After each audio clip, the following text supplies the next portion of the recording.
We're happy to have you here. And sorry for any technical delays to get started. We're getting started just a few minutes late here, but I think most folks are already on the call. Do we have our agenda ready to put up?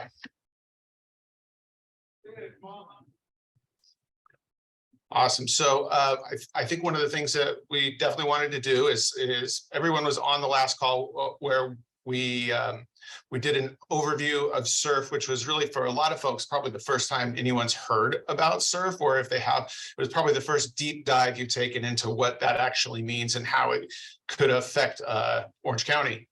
So today we have some additional items to go over. We're gonna now that you begin to think about the general concept, now we're ready to take a slightly deeper dive. CJ, do you want to add anything? Yeah, I'd just like to add that you're going to be listening to some really great research presented by Dr. Walrod. And this really is the chance for the workforce sector and the organizations that do this work in Orange County to provide feedback to us, feedback to Dr. Walrod, and there will be some questions that we'll talk about. And I think he has built in some time at the end that we can have some discussions or questions, but we'll also be sending up a follow-up email with those questions. So if you want to think about it, take some time, or things come to you later. But this really is the chance for you all to hear the work that's being done and give us any other feedback or any ideas that you think that we might be missing from what we've found out so far. So thank you for being here. Great. I think we can go ahead and get started then.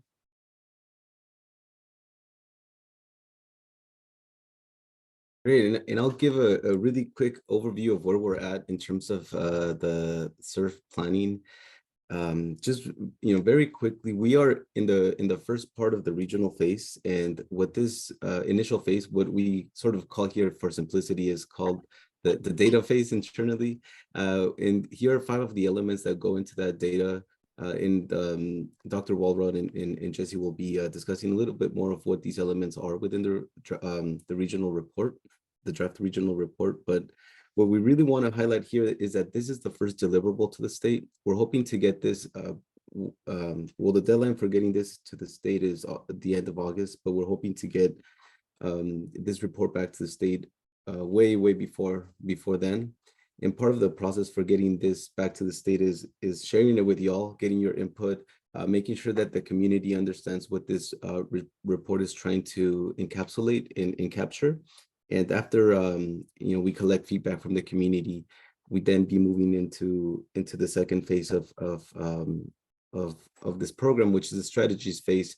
And a lot of your feedback and observations will inform what the governing body, which is the HRTC of the SURF process in Orange County, will sort of determine as the strategies. Trista, we can move to the next slide. So yeah, so what we want to highlight here is that there will be a second phase that will follow this data phase, which is the strategies phase, and you can see here some of the elements that will be incorporated into that phase. And finally, Trista, can you please? Okay. And finally, what we want to highlight here is that there's also a third phase, which is the implementation phase. This will begin in about a year.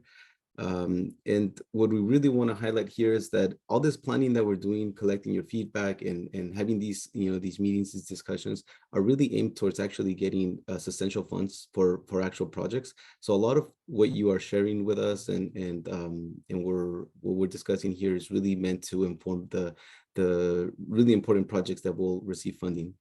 Now we'll pass it over to Dr. Walrod. Thanks, David. Thanks, CJ and Rick. Appreciate it. Okay, I need to, somebody needs to enable screen sharing, please.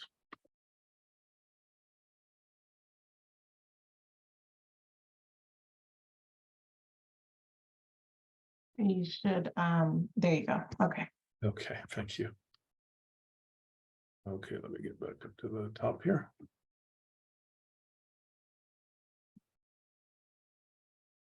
Morning, everybody. Okay, we've got some slides to go through here. We'll start with a little bit about the approach and process that we undertook. Secondly, we'll just walk through the sections of the report. And then third, we'll do a pretty deep dive into the SWOT analysis, which I think is basically that's the encapsulation of the research that then leads, that's kind of the bridge to the strategies phase, as David outlined there. So let's start. So the research approach, we had a very tight timeline to accomplish this. It was supposed to start in October of 22, and it started really in March of 23. And they moved the deadline back, I think 1 or 2 months, but they didn't move it back like 6 months. So we had like a year's worth of work to do in about 4 months. So the research team did a great job of putting together what the state called for in their guidelines, and then also some additional materials that we thought were important to tell the story here in Orange County. Because of that tight timeline, we used a process where all the researchers put together their data and analysis into PowerPoint slides. And those were all presented to the HRTC over the last 3 months or so. So we got feedback along the way, and that allowed them to then build out the reports based upon that data and that feedback. And we documented the questions and the feedback during the whole process. We reached back out to those that did ask questions or want more detail directly, but then we also incorporated that into the document. And it was the narrative and data was brought back to the HRTC multiple times. There will be one more time at the end of July when the HRTC will look at the complete document, which is still missing a couple of pieces. And then to support the work along the way, we stood up a GIS data and mapping portal that's got all the maps in it, all the key data, source links to the source data. Also has other reports that we thought were important. So that was sort of the process that we undertook for the research. So just walking through the components of the report as it stands, as I said, some things are required in the state guidelines. These first set of bullet points under foundational objectives weren't required, but they were really in the spirit of SURF that we took a very deep dive into defining what and where the disinvested communities are. So we went down to the census tract level. We looked very closely at equity and inclusiveness in those disinvested communities, especially compared to the countywide averages. Did the same for sustainability and environmental justice, and finally COVID recovery and economic competitiveness, because resilience is a big part of what the spirit of SURF is about. We did have several additional mapping requests from the HRTC, so you'll find those in the report as well. Next section, which we are still waiting for, hopefully here pretty quickly. A couple of the community-based organizations that serve disinvested communities wanted to undertake some participatory action research. So they held a meeting where they had, I think, 112 disinvested community members attend that. And they will be doing a report based upon their findings of the outcome of that meeting and other discussions they've had with with the disinvested community members. Required in the state guidelines is stakeholder mapping. We had Rebecca Alvarez from NP Strategies, who's pretty familiar with a lot of the nonprofits in Orange County. But we didn't just survey nonprofits. So she has built a fantastic resource database that has basically all the community organizations that she reached out to, what areas they serve. A certain percentage are countywide. Others are, just a particular geographic region within Orange County. We took the supervisorial district sort of as the way to take a look at that, and we had a very good representation throughout the county. And we asked them, what services do you provide? What communities do you support? Where might you play a role in SURF? And that will become very important, especially as we move to the strategy phase and to the project phase. So for example, if we have uncovered, say, we would like to look at what a project might look like in workforce in North Orange County. We have a database at this point of, the 5 or 6 organizations that critically play a role in those areas, and then other countywide organizations as well. So we can turn to them and say, what are your thoughts on developing a strategy or a project around workforce in North Orange County? So we're still waiting on that, but I think that should be we'll receive that pretty soon. We'll incorporate both of those into the document. The link you were sent out is missing 3 pieces. Those are 2 of the pieces. And I'll get to the third piece in the next slide, I think. So another requirement of SURF from the state is to do a regional summary. And, at a high level, we looked at the overall Orange County economy and economic development trends going on here.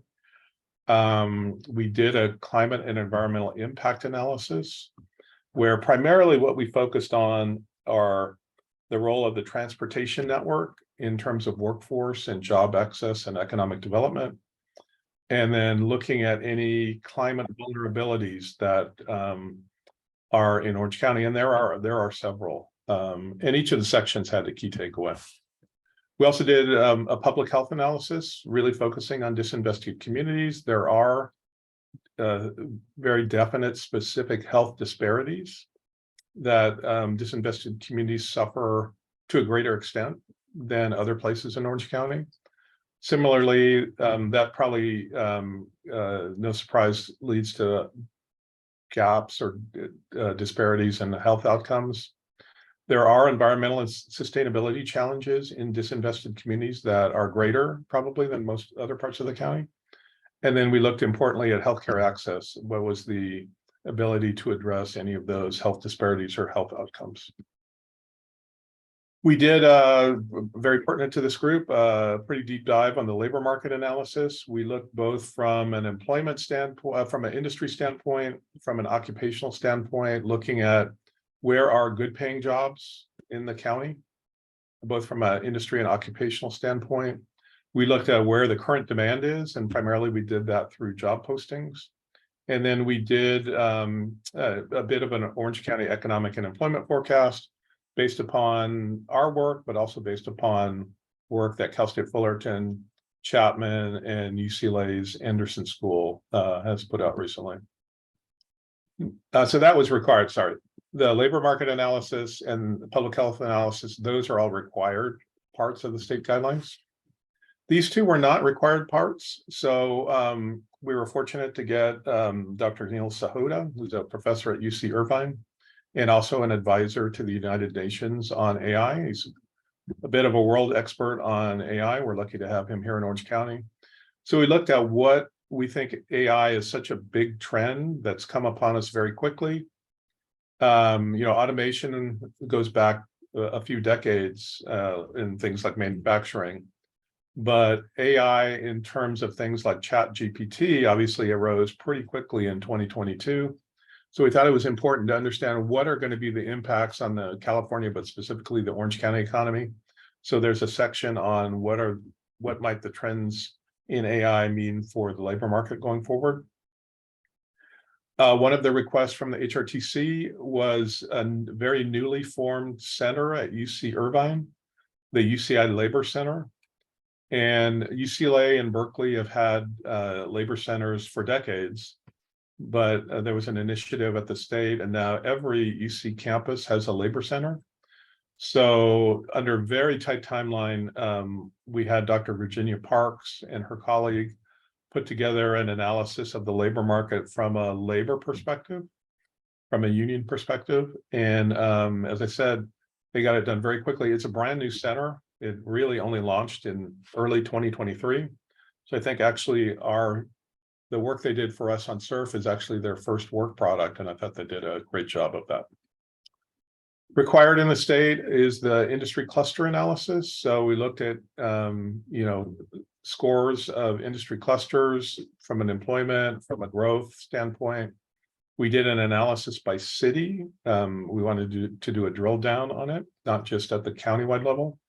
And then probably most importantly for our purposes, we looked at location quotient analysis, which is a good tool to look at how concentrated a particular industry is in your location.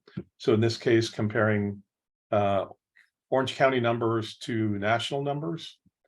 And we have some very high location quotient areas, such as medical device. I think a lot of people know that Orange County is a home of medical device, but others as well, especially in advanced manufacturing, actually.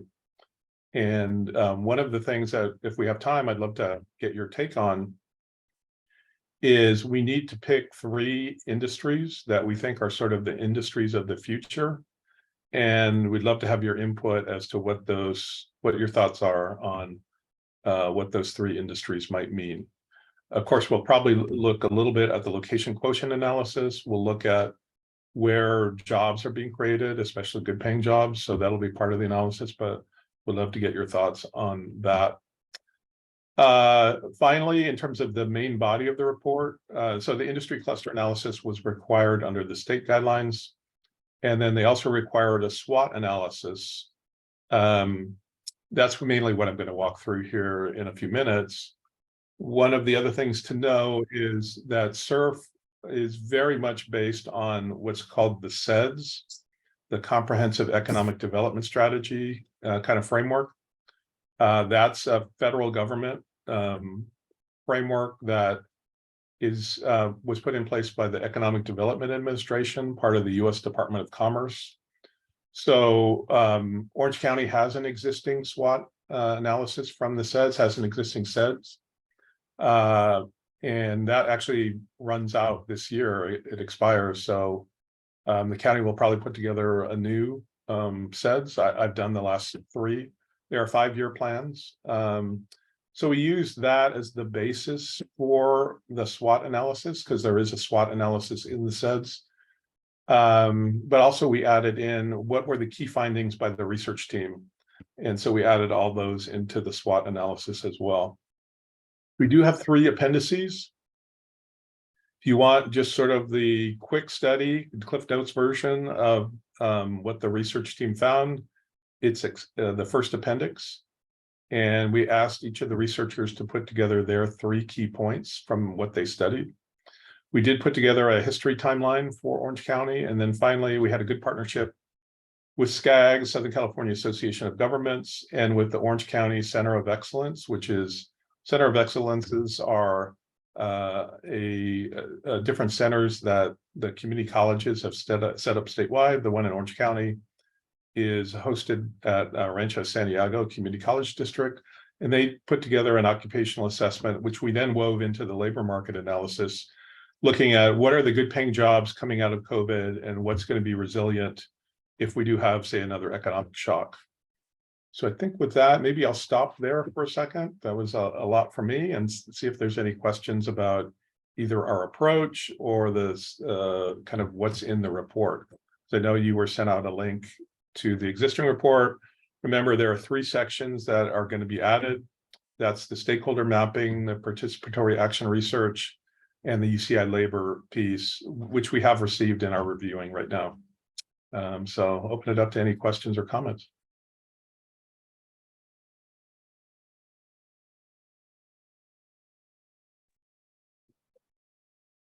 Wallace, Yeah. this is Deborah Sanchez. City Hey, Deborah. Hello. Where can we find information on this? Is that the link that Jesse had sent out a couple days ago that has that 150-page document? It's about 250 pages actually, but yes, I think Jesse sent it out multiple times. So that's exactly the link. That's where we can get the depth and the details of it. Exactly. I think what you guys are doing is just phenomenal, will be very helpful for all. And I'm excited to delve into it. I guess that might be my nightly read, right? Sorry about that. Yeah, there was a lot to cover. And, one thing I would say about it is a lot of it is mapping and visual stuff. So it's not like 259 pages of text. It's really looking at where the patterns are, and with the overarching frame of looking at disinvested communities, we thought that mapping is probably the best way to tell that story. But up on the go ahead, sorry. I was surprised to see there's actually need throughout the whole county. Yes, It's there not, is. quote, just North County. It's Yes. pockets all over our county. Yep. Yeah, just a little bit of just experience in working with the SEDS that's interesting is some whole counties qualify under the SEDS, which is you have to be 2% above the national unemployment rate and 80% or below per capita income levels. And so like Imperial County, the whole county qualifies for a SEDS. In Orange County, we obviously don't. We almost always have a lower unemployment rate. So we adopted this strategy, and it was actually, I believe, Mike Ruane, way back when he was at the county, who he and I and a couple other people worked on. And so what we decided was to drill down to individual census tracts. We call those red zones. So we've been tracking those, for 20 plus years now. And yes, you're exactly right, Deborah. That's an interesting observation that they used to be kind of that very central part of the county. And that when we look at the county from that perspective, it has kind of migrated out to almost every part of the county. Almost every city has a red zone, what we used to call a red zone, but in this case, what we call a disinvested community. So that's a really good observation. Thank you. I think it would be good for us to look at the industry sector information that's in this report to identify industries who have that need that also pay a fairly decent wage, so to speak, or a livable wage or closer to that. Yeah, And then see how we can get our community, our residents into those industries. To meet the absolutely. industry That's needs, but also meet their family needs. absolutely. I think that's a hallmark of what, if we want to stick to really what SEDS, SEDS and SURF are so close. I get it mixed up, and they're so close, not only in terms of the acronym, but in terms of the concept. We want to be able to make investments with the SURF dollars and with other dollars. And I think that's something that everybody should know. This is even more, it was originally called the SEDS on steroids, which I think is pretty good, because when we did it for the county, we did do outreach per the EDA guidelines, but we have done a much more extensive and had the budget to do a much more extensive outreach for SURF. And so I know it's going to be like a roadmap for not just SURF related investments, but other state and federal dollars. And then also, philanthropy is at the table, and they're interested as well. So that's another thing to think about. Thank you for bringing that up. That this really, just because of the massive amount of effort that we've undertaken to do this, I think this really is the investment roadmap for where, both geographically, but in terms of kind of sectoral, whether occupational or industry, where we should be making investments. And we need to have things like construction and manufacturing in the discussion as well as potentially one of the key industry sectors. So great commentary. Thank you, Deborah. Anybody else before we head on?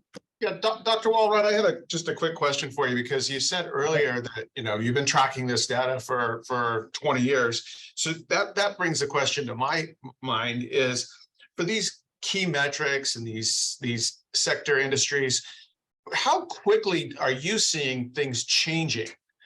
I mean, my first look at the SWOT and some of the other elements of the report, a lot of things look really familiar, like I would expect them to be there. But I also wonder, from your expert perspective, what do you see changing quickly? Yeah, I think what might be changing very, very quickly, that we will have to figure out how to incorporate, because as David said, this is due in August to the state.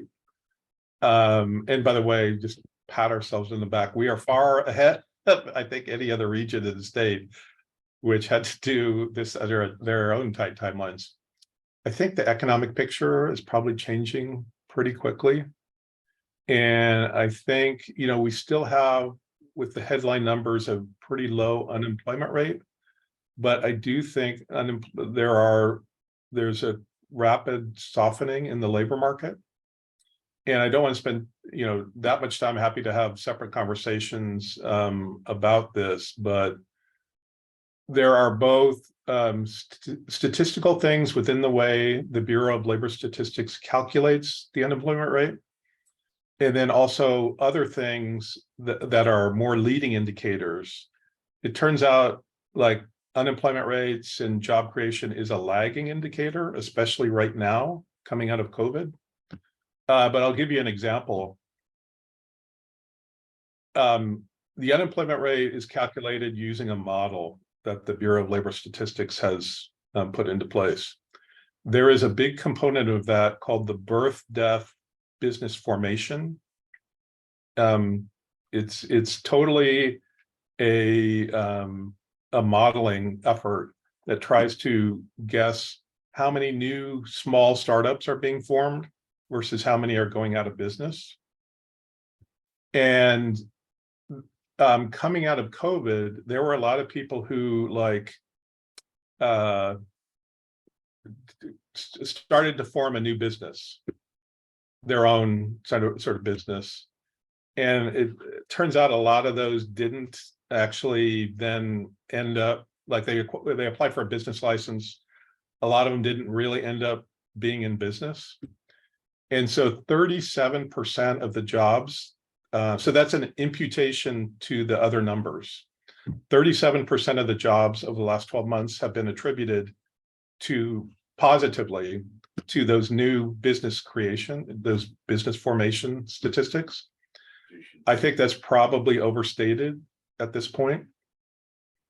Then the other one that's not part of their model, but you can see coming very quickly are bankruptcies. Basically, business bankruptcies are happening because as debt resets to the higher interest rate, it costs a lot more money for that business to stay in business. And for example, I just saw some statistics, and this is for not highly credit rated businesses. This is for businesses on the lower end, sort of on their credit risk, that when they reset, and they reset, some of them are floating rate, so they have already reset. Some of them reset, and usually they're only like 18 months to 3-year kind of debt cycles. 85% with their existing rate are cash flow positive. If they had to refinance their debt right now, and remember, this is not all companies, these are the ones lowest on the credit rating, 7% are cash flow positive versus 85%. So there could be a lot of layoffs, especially from those smaller firms that are sort of at risk because they have a lot of debt that's going to reset at a much higher rate. And because of the stuff going on in the banking sector, not to spend one more minute on this, with the Silicon Valley Bank and Signature Bank, et cetera, there is really a credit crunch going on out there. And even like high-tech companies up in Silicon Valley that are not publicly traded, when they're going to reset their debt, they're having to pay 15 to 20% interest, whereas they were paying like 3 to 5%, 18 months ago. So I do think that's the thing that's changing most rapidly is the employment outlook and sort of the economic outlook, but it hasn't really hit the numbers yet. And people have been talking for like a year about the recession, and I do think it's going to hit either later this year or pretty hard in 2024. So that's the thing we'll have to take into account as we go forward after we submit this to the state, is yes, the labor market's probably a lot weaker than what the report says it is. So sorry if that took too much time, but that's definitely something that everybody should be keeping their mind. And it doesn't help that the Federal Reserve keeps raising interest rates, which it looked like they're going to do this month as well. Okay, anything else before we go to the SWOT, which I'll go through pretty quickly. So that then we have time for discussion, and I'll probably stop along the way. Okay, so we have a lot of strengths in Orange County. We have a very highly educated and qualified workforce here. You'll see the positive things ripple throughout a lot of the other indicators, and the negative things ripple throughout a lot of the other SWOT analysis. But yeah, we have one of the most educated and talented workforces nationally, I think, probably top 10. We do really benefit just from our location. We're right at the heart of the Southern California market. And if you're a company and you only want one location in Southern California, Orange County makes the most sense because you can then service LA and San Diego and Inland Empire very easily. Whereas like if you're in LA, it's very difficult to serve the San Diego market, and vice versa. San Diego, difficult to serve the LA market. We also benefit from being on the Pacific Rim and all that global trade that happens back and forth between Asia. So our location is really important. Kind of going along with that, it's important to have great transportation infrastructure. And I think OCTA has done a phenomenal job. And so our streets and roads and highways and toll road network are really first class. Easily, they are the best in the state of California. I can't speak as much for nationally, but our transportation network is second to none. And then, of course, it allows us to be connected really well to the ports. And then also we have an airport, but we also have proximity to other airports like LAX and Ontario fairly close. So transportation wise, it's a real strength. And that's a real important part of the economy, not only getting people to and from work, commuters every day, but getting goods moving, easily back and forth throughout the county and outside the county.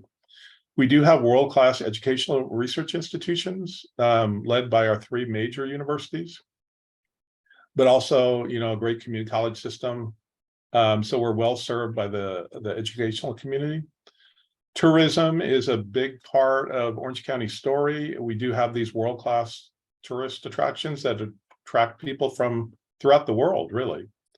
And not only, around the Disney resort, but our coastal amenities. So tourism brings in people and dollars from other places. And it's just sort of like when you export goods, like you manufacture something you export, you are bringing dollars back into the county. Tourism is the other way that you can bring dollars into the county from outside. So we benefit from that. Because of all those things, we do have consistently the lowest unemployment rate in the region. And because we are at this heart of, the Southern California region, we are sort of the economic engine. And we have about 200,000 more workers commuting into Orange County every day than Orange County workers commuting out. We have really good, internet connectivity, broadband in Orange County. As I said, we do have a very strong and concentrated industry cluster network. But we're not just one thing. Our industry cluster network is fairly diverse. Milken Institute up in Santa Monica measures that throughout the US, and Orange County is always first, second, or third. And we always swap places with Boston and San Diego. And that's really good because if you have one industry that's really dominant, say like the entertainment industry in LA County, if for whatever reason there's a big downturn there, you can make up the difference from all your other industry sectors. So we actually had during the mortgage crisis back in 07 and 08, we had a lot of those mortgage lenders here. That took a big hit, but we actually recovered fairly quickly. And so we do have this very diverse, well-rounded economy. I will go through the weaknesses and maybe stop for questions and comments. This is debatable, but and we do have the sets that's in existence, but some people have postulated that we do have a lack of a unified regional vision. And I think that's one of the beauties of SURF, is that we will be developing this regional vision collectively together. We do have workforce labor gaps. We've called them other various things, skills gaps, et cetera, but we do have a lot more job openings than we do have people able to successfully be placed in those jobs. The biggest weakness by far, that, as I said, we have stuff that ripples positively through the rest of the SWOT analysis. This is one that ripples negatively, is just our housing situation. We don't have enough supply and it's too expensive. And I'm not just talking about, houses, but rental market as well. It's just an expensive place to live. That obviously affects the high cost of living, and 95% of the differential why Orange County is a high cost of living place is because of housing costs. And that's especially important as we're at a time of elevated inflation, although it looks like it's coming down a little bit recently. Going back to the housing situation, it's not easy. We are a small county. A lot of our county is permanent open space, so it's permanently dedicated to be open space, can't be built upon. We're running out of raw land. So we have to be creative, and things like, as brick and mortar retail suffers challenges and e-commerce rises, we need to think about, and several of the shopping malls throughout Orange County have already started to do this, either completely knock it down and put up housing, or add housing opportunistically, like Main Place Mall, some of the plans for that, or the 5 Lagunas, I think, what used to be the Laguna Hills Mall. We are very vulnerable to natural disasters, a series of them, but the ones we think about mostly are earthquakes and fires. So we need to be prepared for those. Something I personally have been working on, childcare supply and cost, is a big issue in Orange County. We don't have enough supply and it costs too much. And then once again, environmental and sustainability challenges are definitely a weakness in Orange County that we need to plan for. I do think AI and automation is going to impact Orange County, maybe more so than other places, but I think in general, AI and automation is something that every region is going to have to take into account.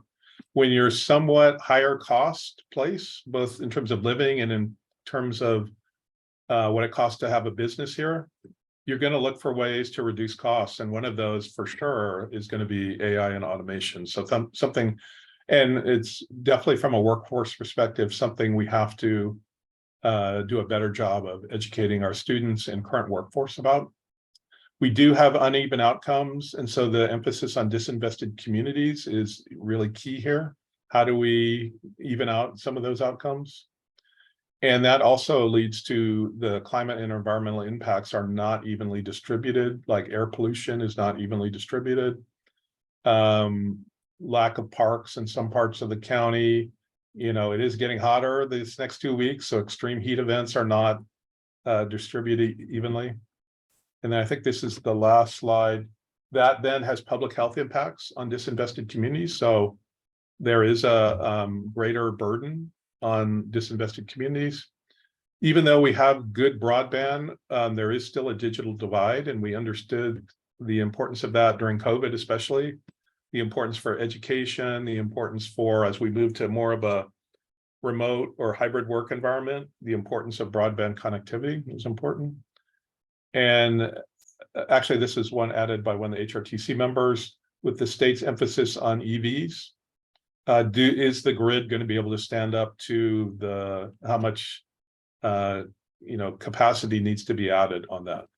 I think with that, I'll stop, and then we'll move on to opportunities and threats. Any ones that we missed there? I think there is a questionnaire that's going to go out that will ask about each of these if there's other things that we should consider.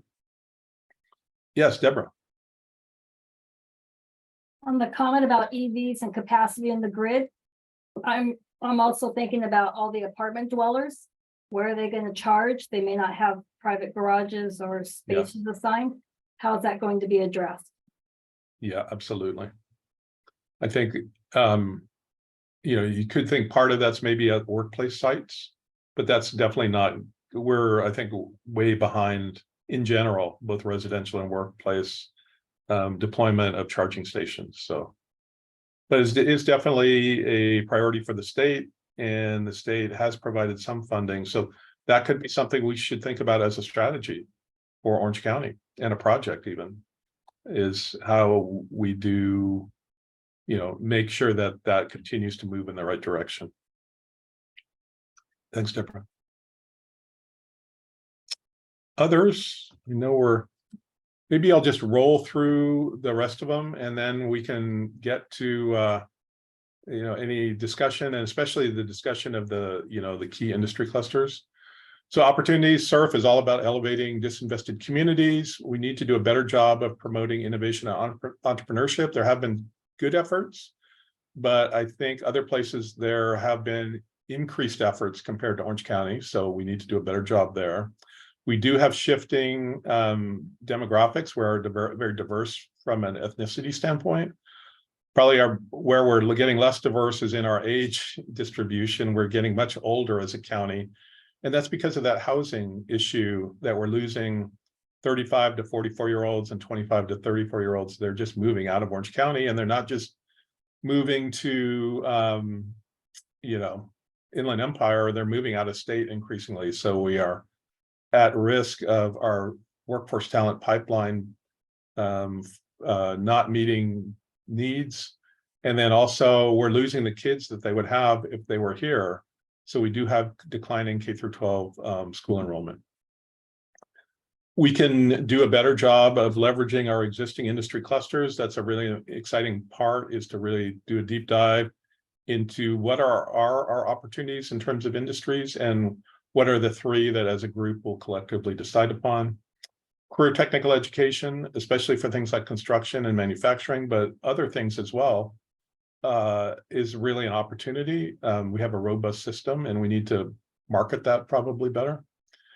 Orange County usually recovers quicker than our surrounding counties, but we still need to build economic resilience, and especially if something like an earthquake would happen, how are we going to respond to that? And then, a hallmark of SURF is to develop an inclusive economy, and the way to do that is through greater education and greater job creation of good paying jobs. Higher education needs to also be a part of opportunities in terms of non-English speakers, formerly incarcerated, et cetera. And I know there's a proposal that Orange County is going to make on the higher program. So SURF really is this overall regional competitiveness strategy. And then finally, US is reindustrializing, and Orange County still has almost 160,000 manufacturing jobs. So we need to be a part of that reindustrialization. And places like Santa Ana have a significant amount of manufacturers still. Career pathways and skills-based learning. Would love to get your feedback on how we're doing on that, but I see that as a continuing opportunity. If we address the childcare issue, it turns from a weakness into a strength. And then we do need to realize we have these world-class employers, and we need to do a better job of keeping them here. Threats, I'll go through pretty quickly because I've talked a lot about these. We've lost population the last 3 or 4 years. It seems crazy to me if you would have told me that 20 years ago that we were going to be losing population, but we have been. That's mostly because of housing costs and high cost of living. That's also created poverty rates and homelessness. And then we need to make sure that our regulatory environment doesn't push companies out like it's kind of pushed residents out. Our health trends are generally moving in the right direction, but mental health trends are not. So we need to keep an eye on that. Our AI experts said that our AI workforce in education is lagging a bit from some other places. We're just always going to be perpetually have to keep drought in mind, even though we had, very rainy last 9 months or so. But that's always going to be an issue for Orange County. That and other climate and sustainability challenges like coastal erosion, et cetera. And then once again, this increasingly older population is a threat to us. I think these are the last ones. Automation and its impact, as I said, on occupation and career ladders, big deal. Shifting commercial real estate trends. You know, it looks like hybrid and work from home is sticky, maybe stickier than some people thought. So how do we, if we have excess office space, how do we transition that to other uses? And finally, once again, a big threat long-term is natural disasters like earthquakes, fires, floods, etc. So with that, I'm going to stop and would love any comments or feedback. I think we have about 10 minutes here. And we could, Jesse and I are also available if you send an email, or if you want to have a side conversation, or the survey will be sent out to everybody. So this is our time to chat and discuss.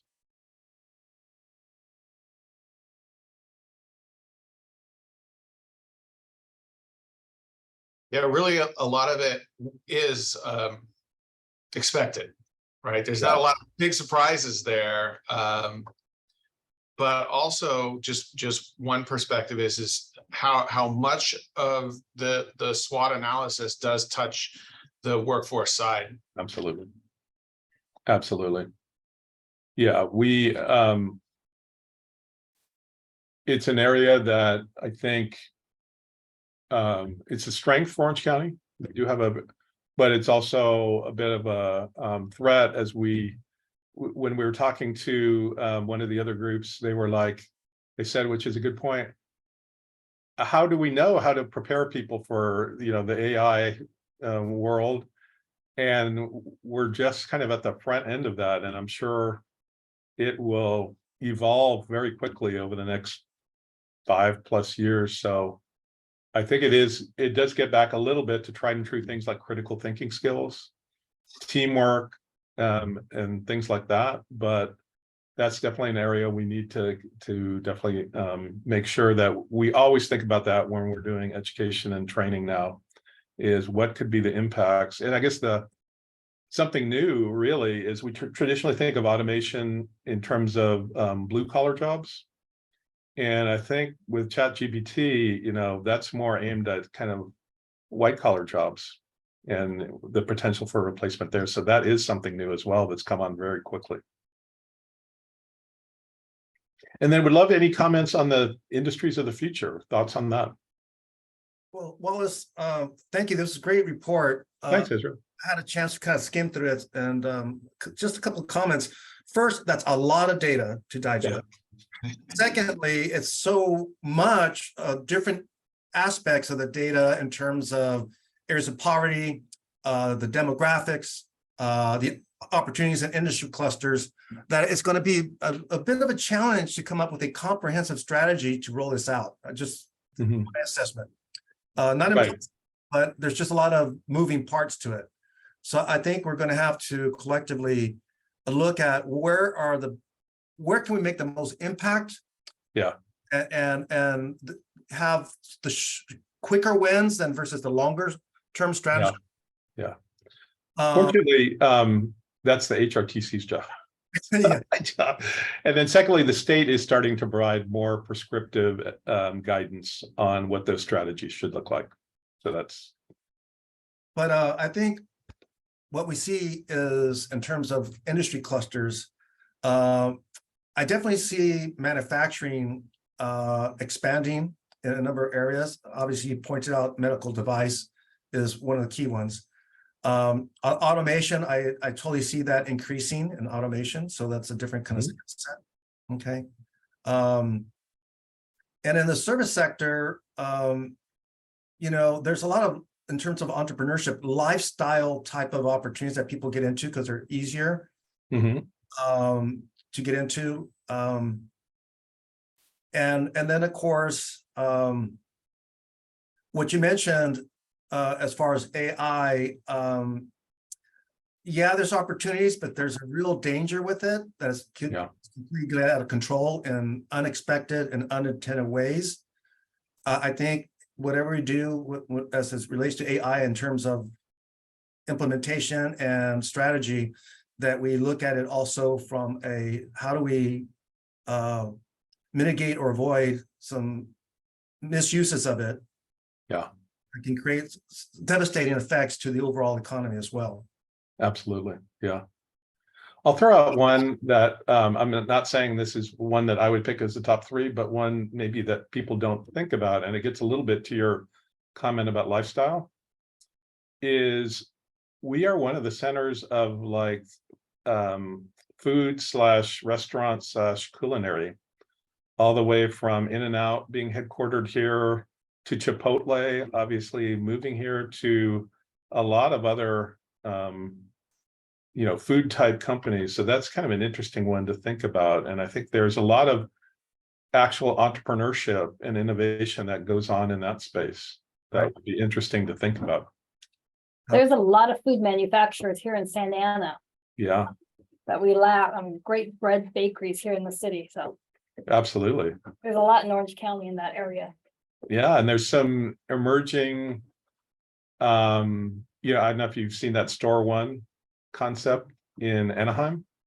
If you haven't, Oh, yes. you should, that's really interesting. To like what Shaheen Sadeghi has done with like the lab and the camp and packing house up in Anaheim, some interesting. And then what's the one, 4th Street Market, is that what it's called in Santa Ana, Deborah? Yes, 4th Street Market, but there's also some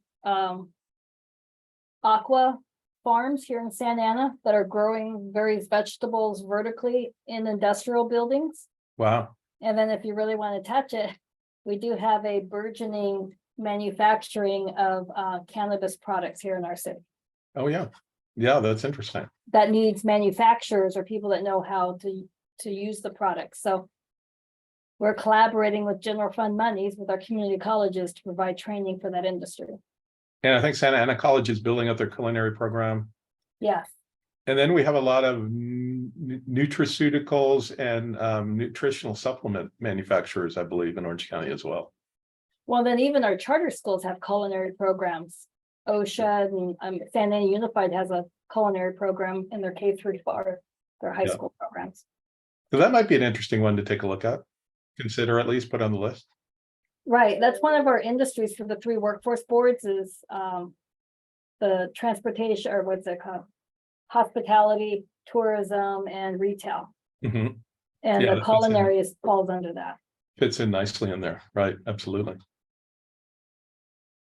Any other thoughts? I think we only have a couple more minutes, but we're available by email. Happy to set up, other conversations, or the survey is a good way to actually give us some thoughts as well. Yeah, we're going to be sending out the email shortly after this, and a copy of the slides that were presented by Dr. Wahlberg will be attached to the email. So, and a link to the survey as well will be sent out right after this. And then the recording will be uploaded to the OCB website as well. Great. Well, thanks, everybody. I think I'll turn it back over to Trista and Rick and CJ. Go ahead, CJ. That's it for me. So Trista, do you want to, or David, talk about the survey that you just put in the chat really quick? And will that be in the letter, the follow-up email as well? Yes, so we'll send up a follow-up email with the survey again, but here's another opportunity for you to share your feedback on the report. It will mainly focus on the SWOT analysis, and you'll be able to input any feedback that you have in that part of the report.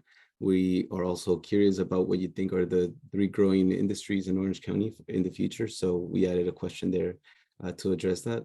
So please, as